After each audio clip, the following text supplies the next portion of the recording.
رسول اکرم صلی اللہ علیہ وسلم کو پتہ چلا کہ کچھ صحابہ جو ہیں وہ دن کے وقت روزے رکھ رہے ہیں اور رات کے وقت نمازیں پڑھ رہے ہیں۔ اس کیفیت میں اللہ فرماتے ہیں کہ دیکھو ہم نے تمہیں فاتقوا اللہ ما استطعتم، تمہاری استطاعت سے زیادہ تقوی اختیار کرنے کو نہیں کہا، آپ نے تمام صحابہ کو جمع کیا، فرمایا فقرہ شروع ہوتا ہے، بخاری کا فقرہ ہے، ایکم مثلی، تم میری طرح ہو، دیکھو اگر تم نے یہ رویہ اختیار کیا تو اللہ تمہیں جہاں سے اٹھا لے گا اور تمہاری جگہ ایک ایسی قوم آباد کرے گا جو گناہ کرے اور استغفار کرے، جو گناہ کرے اور استغفار کرے، جو گناہ کرے۔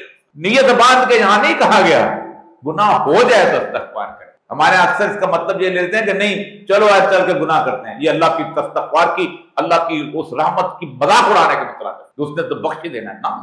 جب تم نے یہ سوچ لیا کہ یہ گناہ ہے تو پھر اس گناہ کی بخشش اس طرح نہیں ہوگی، تم اس کا سب۔ ایک بات یہ ہے کہ استطاعت کے مطابق جتنی تمہاری استطاعت ہے اس سے زیادہ نہیں۔ اگر تمہاری استطاعت ایسی ہے کہ تم 4 مہینے کے لیے تبلیغ پہ جا رہے ہو اور پیچھے پورے کا بھر اجڑ گیا تو اللہ کا منشا نہیں۔ اللہ کے رسول نے پوری زندگی کوئی مشن تبلیغ کر ہی نہیں گیا، کوئی ایک۔ ٹھیک ہے آج کچھ لوگ جاتے ہیں ان کی بات اچھی ہے، کبھی بھی ایسے، لیکن استطاعت سے زیادہ نہیں ہے۔